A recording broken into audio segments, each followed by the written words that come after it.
Hello everyone, I hope आप सब लोग बहुत अच्छे होंगे और अपने आरआरबी फार्मेसिस्ट की प्रिपरेशन को बहुत अच्छे से कर रहे होंगे।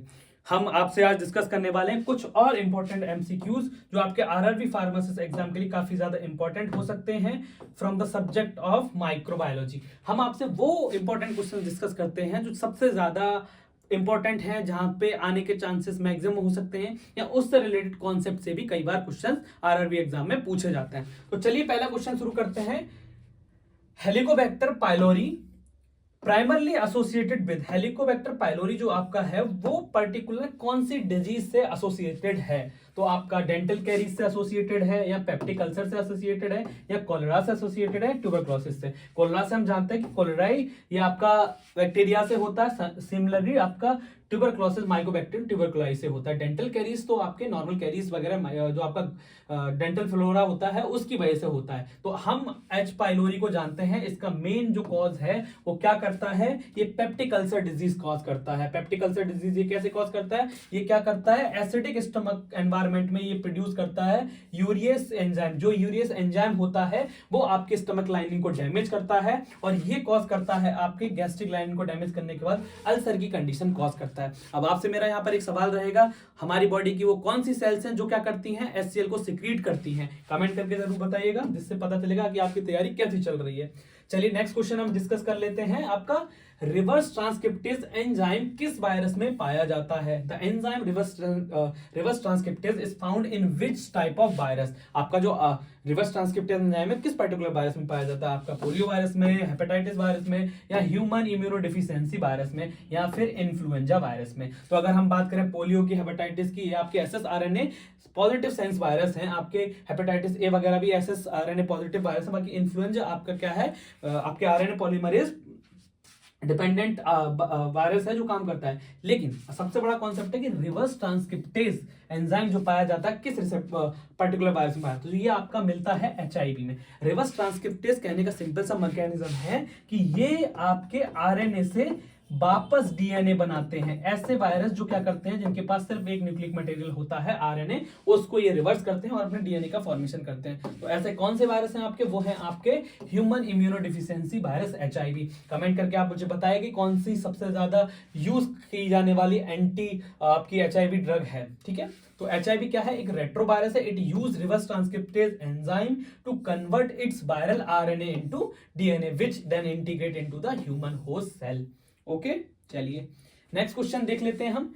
नेग्री बॉडीज किस रोग के रोगियों की मस्तिष्क कोशिकाओं में पाई जाने वाली नैदानिक विशेषता है? यानी कि Negri bodies are the pathognomonic diagnostic features found in which in the brain cells of the patient. मतलब नेगरी बॉडीज ब्रेन की सेल्स में किस पर्टिकुलर डिजीज कंडीशन में पाई जाती हैं? क्या आपके रेबीज के, मम्स के, मेसिलस के, या फिर स्मॉल पॉक्स के? तो जहां पर भी नेगरी बॉडीज का आपको नाम दिखाई दे, कुछ भी दिखाई दे, तो वो डायरेक्टली रिलेटेड होती हैं आपके रेबीज से। तो option number A is your correct answer. अब ये क्या करती हैं, आपके ये जो पर्टिकुलर सेल्स हैं उनको जाके डैमेज करती हैं। ये क्या करती हैं, microscopic round pinkish red eosinophilic inclusion bodies होती हैं। ये क्या करती हैं, फॉर्मेशन होता है और मेनली किस पर्टिकुलर एरिया को डैमेज करती हैं? नर्व्स को डैमेज करती हैं, मेनली हमारे हिप्पोकैम्पस को। इनकी प्रेजेंट 100% कंफर्मेशन डायग्नोसिस, अगर किसी व्यक्ति के अंदर डायग्नोसिस की जाए कि उसको रेबीज प्रेजेंट है या नहीं है, तो ये अगर नेगरी बॉडीज वहां पर दिखती हैं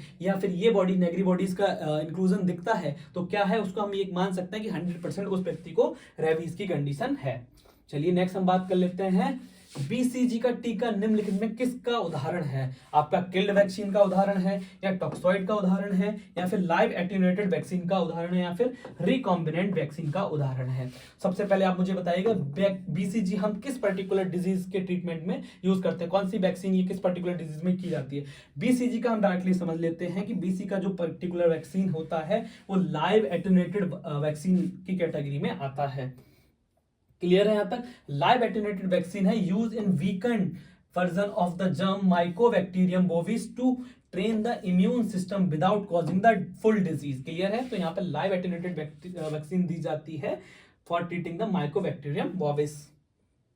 चलिए नेक्स्ट क्वेश्चन देख लेते हैं, फंगाई की कोशिका भित्ति मुख्य रूप से किसकी बनी होती है, यानी कि जो सेल वॉल होती है फंगस की वो पर्टिकुलरली कौन से कंपाउंड से मिलकर, कौन सी चीजों से मिलकर बनी होती है। पेप्टाइडोग्लाइकन हम जानते हैं बैक्टीरिया की होती है, सेलुलोज आपके क्या होते हैं, प्लांट्स वगैरह के सेल्स होते हैं, लाइपोपॉलीसैकेराइड्स या फिर काइटिन। तो जहां पर भी फंगस का नाम दिखाई दे तो आप याद रखना फंगस की सेल वॉल जो होती है वो काइटिन नाम के पर्टिकुलर कंपाउंड की मिलकर बनी होती है। पेप्टाइडोग्लाइकन जैसा कि हम जानते हैं बैक्टीरियल सेल वॉल होती है, सेलुलोज हमारे प्लांट सेल वॉल होते हैं और काइटिन आपकी फंगस सेल वॉल होती है। क्लियर है। चलिए नेक्स्ट क्वेश्चन देख लेते हैं, ओरल थ्रस्ट एंड कैंडियासिस किस कारण की वजह से होता है। ओरल थ्रस्ट या कैंडियासिस की कॉज बाय विच। अब जैसे ही कैंडियासिस ऑलरेडी यहाँ पे गिवन है तो किस पर्टिकुलर से होगा, एस्पार्जिलस नाइगर से होगा, पेनिसिलियम नोटेटम होगा, इससे तो हम डायरेक्टली पेनिसिलिन बनाते हैं या ये पेनिसिलिन का सोर्स है, या क्रिप्टोकोकस नियोफॉर्मेंस होगा, ये तो आपके मेनिंजाइटिस की कंडीशन को कॉज करता है। तो इन दोनों को तो पहले से एलिमिनेट कर दीजिए। तो आपका कैंडियासिस पर्टिकुलर किसकी वजह से होता है, कैंडिडा एल्बिकन्स की वजह से होता है। क्लियर है। तो कैंडिडा क्या है, एक आपका अपॉर्चुनिस्टिक फंगस है, नेचुरली प्रेजेंट रहता है हमारी बॉडी में, कॉज थ्रस्ट वाइट पैचेस ये कॉज करता है व्हेन इम्यूनिटी हमारी लो होती है, good bacteria killed by antibiotics, ये पर्टिकुलर एंटीबायोटिक्स की वजह से किल हो जाते हैं।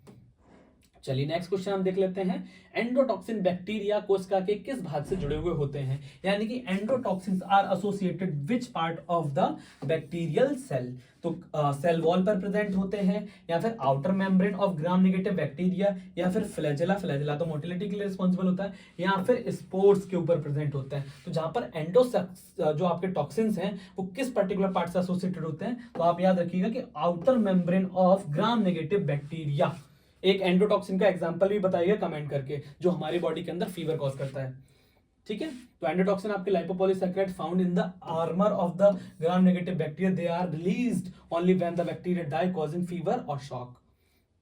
नेक्स्ट क्वेश्चन, काला अजर को फैलाने के लिए कौन सा वेक्टर जिम्मेदार है, किस वेक्टर की वजह से आपका काला अजर या इस पर्टिकुलर डिजीज की कंडीशन डेवलप होती है। तो आपका एनाफिलिस मॉस्किटो की वजह से, ये तो आपका मलेरिया वगैरह कॉज करता है, या फिर सच्ची फ्लाइज की वजह से होता है, सैंड फ्लाई की वजह से होता है, हाउस फ्लाई की वजह से होता है। तो जहां पर भी काला अजर आपको दिखाई दे तो आप याद रखिएगा कि ये आपकी सैंड फ्लाई की वजह से क्रिएट होता है। तो ऑप्शन नंबर आपका B is the correct answer. Kala azar is caused by the parasite आपका Leishmania donovani, it is transmitted to the human through bite of the tiny sand fly की वजह से ये होता है।